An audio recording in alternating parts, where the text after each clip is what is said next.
రేపు ఏపీ మంత్రివర్గ సమావేశం జరగనుంది. అమరావతిలోని సచివాలయంలో ఉదయం 11 గంటలకు సీఎం చంద్రబాబు అధ్యక్షతన కేబినెట్ సమావేశం కాబోతోంది. సిఆర్డీఏ అథారిటీలో ఆమోదించిన వాటిపై చర్చించి కేబినెట్ ఆమోదం తెలపనుంది. అమరావతి నిర్మాణం కోసం అవసరమైన నిధులు సమీకరించుకునేందుకు సిఆర్డీఏ కమిషనర్ కు కేబినెట్ అనుమతి ఇవ్వనుంది. అలాగే కొత్త అసెంబ్లీ, కొత్త హైకోర్టు భవనాల టెండర్లకు కేబినెట్ ఆమోదం తెలపనుంది. కొత్తగా 30,667 కోట్ల రూపాయల పెట్టుబడులు, 32,133 ఉద్యోగాలు వచ్చేటువంటి ప్రతిపాదనలకు కేబినెట్ ఆమోదం తెలపనుంది. అలాగే ఐటీ కంపెనీలకు నామమాత్రపు ధరకే భూ కేటాయింపులకు కూడా కేబినెట్ గ్రీన్ సిగ్నల్ ఇవ్వనుంది.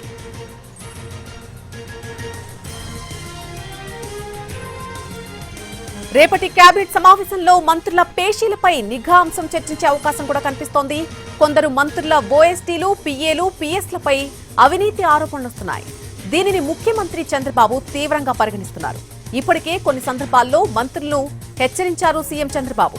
తాజాగా ఇంటెలిజెన్స్ నివేదిక ఇచ్చింది. దీంతో మంత్రి కొల్లు రవీంద్ర ఓఎస్టీపై చర్యలు తీసుకున్నారు. అలాగే హోంమంత్రి అనిత గతంలో తన ప్రైవేట్ అసిస్టెంట్ ను తొలగించారు. మరికొందరు మంత్రుల ఓఎస్టీలపైన తీవ్రమైనటువంటి ఆరోపణలు వస్తున్నాయి. ముఖ్యమంత్రి హెచ్చరిస్తున్నా వాళ్ల వైఖరిలో మార్పు రావడం లేదు. కేబినెట్ సమావేశంలో ఈ అంశాలపై చర్చించబోతున్నట్టుగా తెలుస్తోంది.